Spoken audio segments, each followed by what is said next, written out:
All right, welcome back to another episode of Within, the podcast that the People Co. has been putting on. We are super excited today to talk about another topic that continues to show up for us, which is just this idea that we are all the same body and we all get treated the same in a lot of different places. Most importantly, our health. So it doesn't really seem to matter like what journey we're on. When it comes to primary care, we are sort of all put into the same, I don't know, cattle thing. Right? Is that like everyone's going down the same journey? Same path. Like we shouldn't be, right? Like we're all different. We're all different humans. We all show up differently.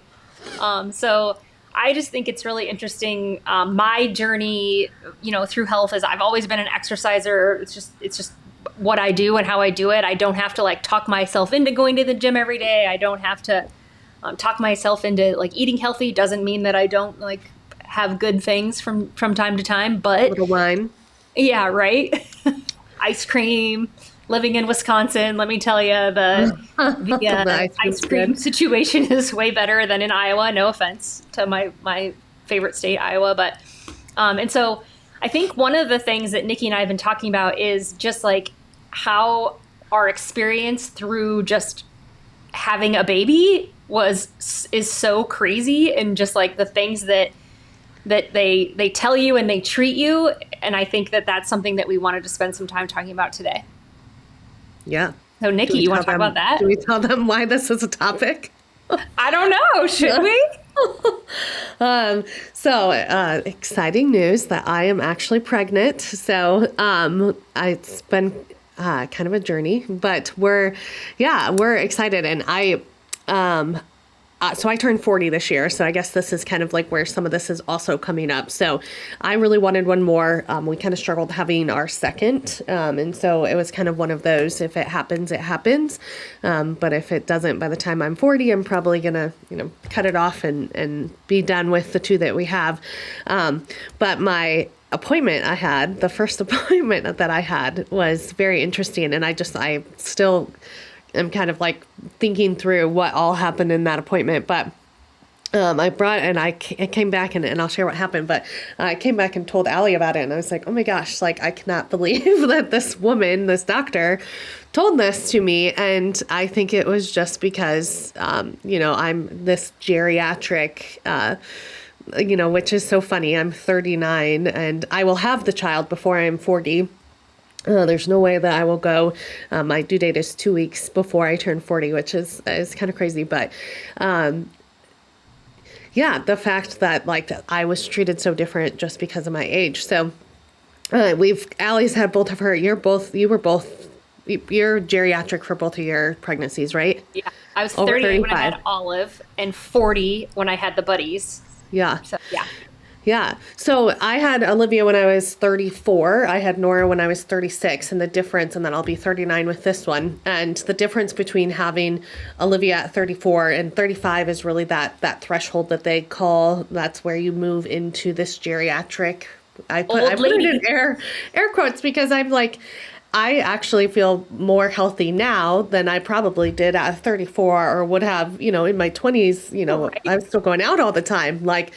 So, it got us just talking, and we had another guest on an episode that it's like everybody's, and I think this is where a lot of people get stuck with their health journeys is like that. We go to the doctor and it's so prescribed, right? It's X happen. Yep. If X happens, Y is the solution. And there just isn't like a lot of banter around like your actual lifestyle that could be impacting or not impacting this journey. So because I am now geriatric with this pregnancy, there's so many more like appointments. There's so many more like they pretty much like didn't make it an option to do like genetic testing, which we would have done that anyway. We did that yesterday. And it's just kind of crazy, like the difference that they treat me. So I don't know if you have anything you want to say before I tell everybody what actually happened at the appointment. Yeah. But I think I would just add I was 38 when I had Olive. And then when I got pregnant with twins, the buddies at 39, I was almost 40. just the way that I got treated, the things that people said to me, like I just couldn't, I was just shocked. And I was like, you don't even know me. Like, you don't know anything about me. And I was, at the time, like running marathons and like all, like very, very Which healthy. people also judge that, like if you're running marathons and you're pregnant, like. Yeah.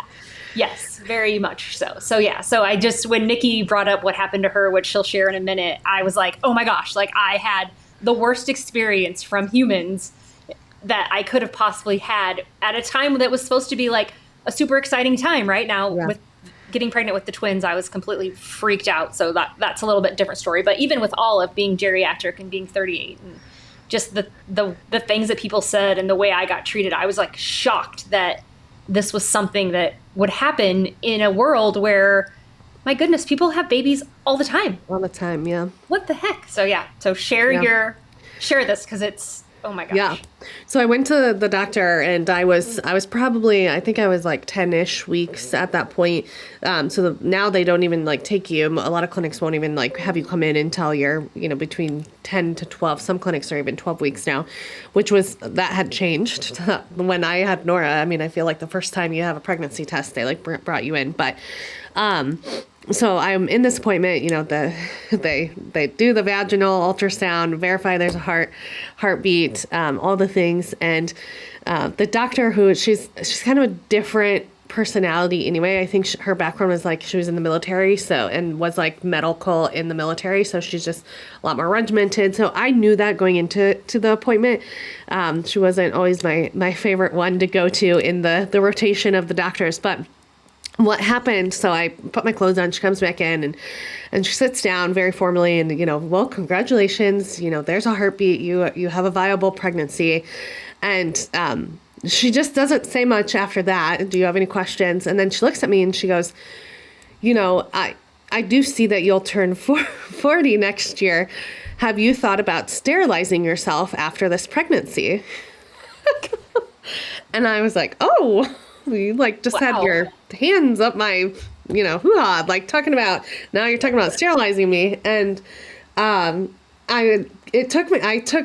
like kind of stopped. And I think I actually was like, oh, cause I've never had somebody even like mention, like, are you going to be done because you're old, let alone like my doctor is literally sitting across from me saying like, this is a perfect opportunity that we could sterilize you. And she kept using that word. And I was like, God, like, she doesn't know anything about you. Cause then I was just, we like barely had even like had a conversation. I mean, she came in, did the ultrasound, verified, that flicker is the heartbeat and, congratulations, let's talk about sterilization. Well, I should say before that, she actually had told me, because of my age, that I needed to start taking, and because I had a high blood pressure incident with Nora, that I needed to start taking aspirin because people my age, their arteries, or I can't remember her whole explanation, but I should be taking aspirin, 2 aspirin a day, starting at 12 weeks, because that way I don't have any issues with my age and my weight and having blood pressure. And I was like, okay. And then we moved into the sterilization conversation. So anyway, I was floored that like this was the conversation. And I don't even think I knew like how to feel in that moment. Cause I just had, again, never had anybody talk about sterilizing like she literally used the word, like, have you thought about sterilizing yourself? And I was just like, this is just such a bizarre conversation.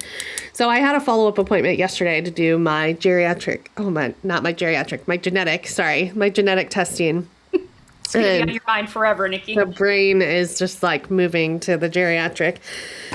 I'm falling apart. I'm going to be 40 this year. I just don't know how I'm going to make it.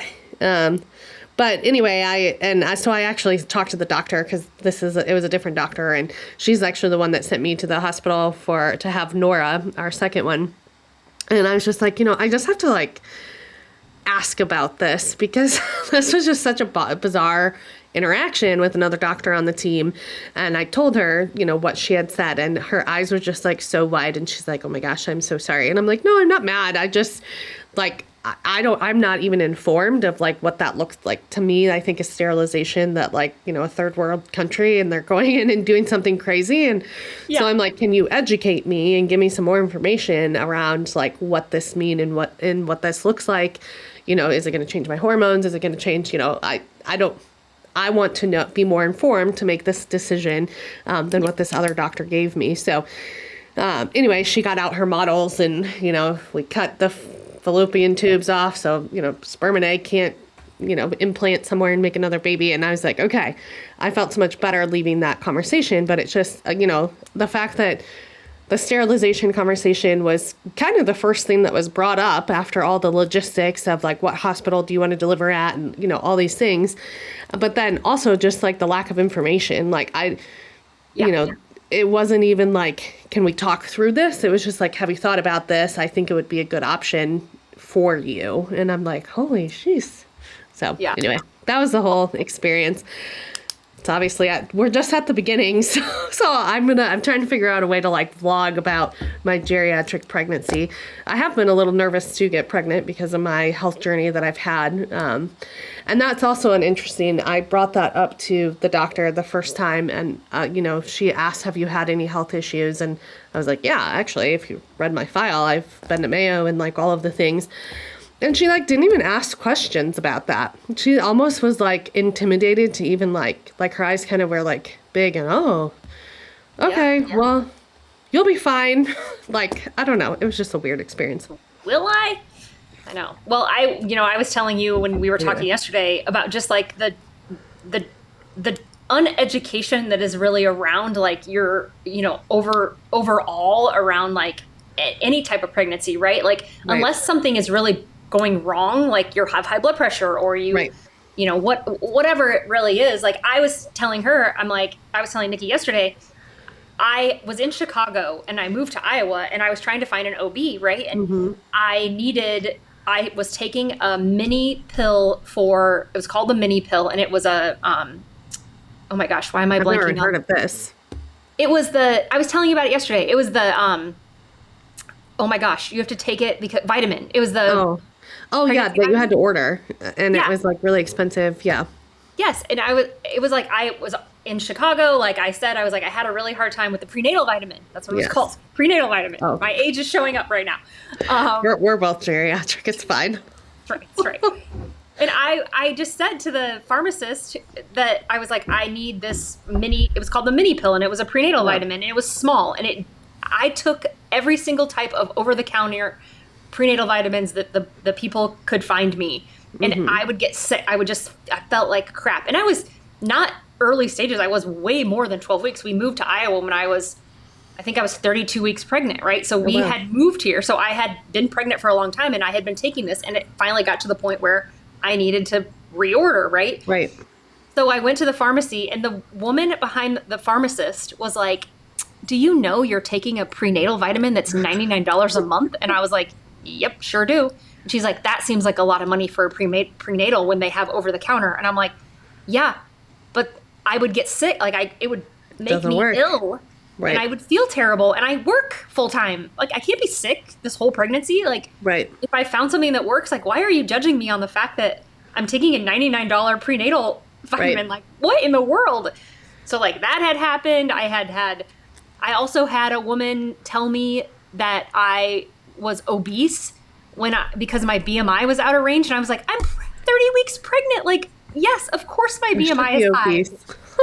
Like, what is going on here? So it was just one thing after another being pregnant. And then I got pregnant with the buddies and I was, 40. And that was a whole nother thing where it was just like, I had to do all these extra tests and all this stuff. Yeah. And I was just like, I'm probably healthier than most 20-year-olds who get pregnant. Like, yeah. So, but they would not adjust any type of care for me, right? Like they were following the same guidelines that they always do, even though like my health probably looked very different. Right. So, yeah.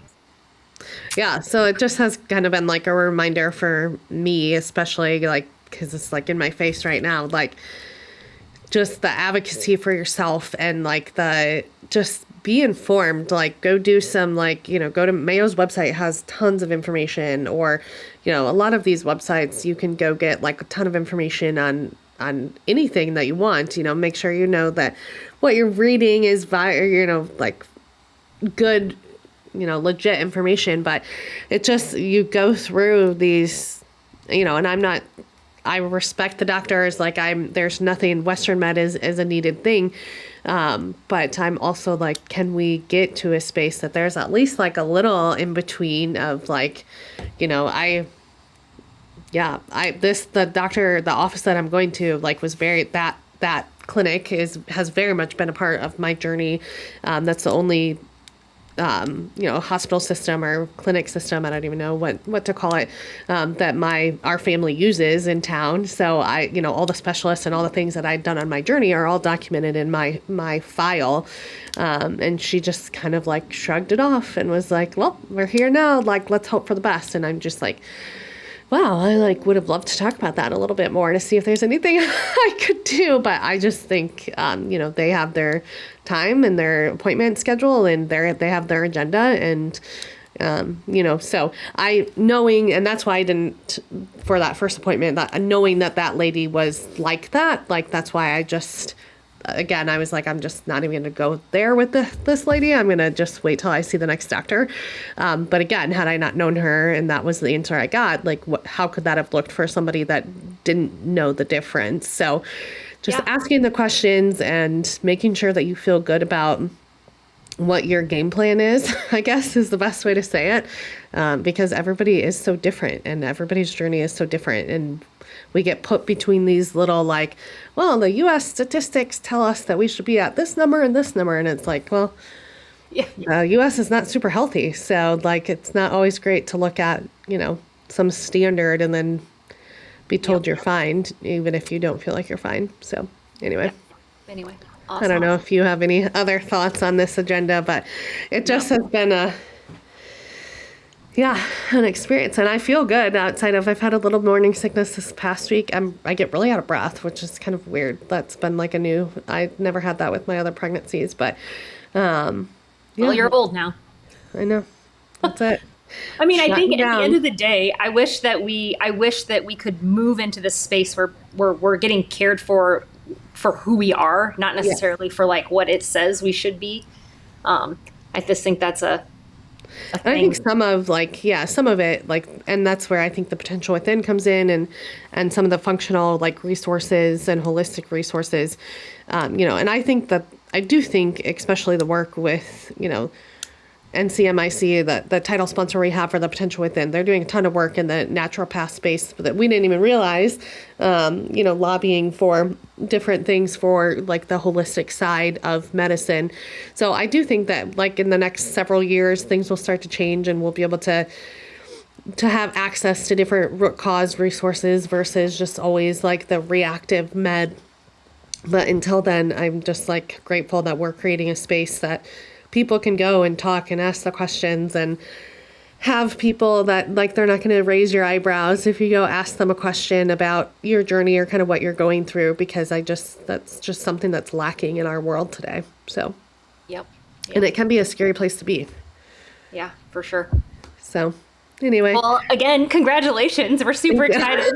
I'm super excited to be on this journey of what and I'll get to compare it to my journey and anyone else who is out there that is having a baby at the geriatric old age of 35.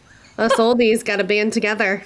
That's right. But I think like people, you're the generation person in this room, but like, I mean, people are going to keep having babies later and later. So it's like, as a society, like, I think that people need to get comfortable that like us oldies are just going to keep popping them out. So yeah, and the age is getting older for people having their first kids. Not everyone is having babies right away. And people are even waiting to get married later in life, right? Or they're choosing not to get married at all and have a baby in a different way, right? And so like, how do you really think about what that looks like, even from all the different things? Even employers have to think about it differently. Medical professionals have to think about it differently. And people are way more interested in that natural side of things. And how do we how do we show up for our people, and even our friends.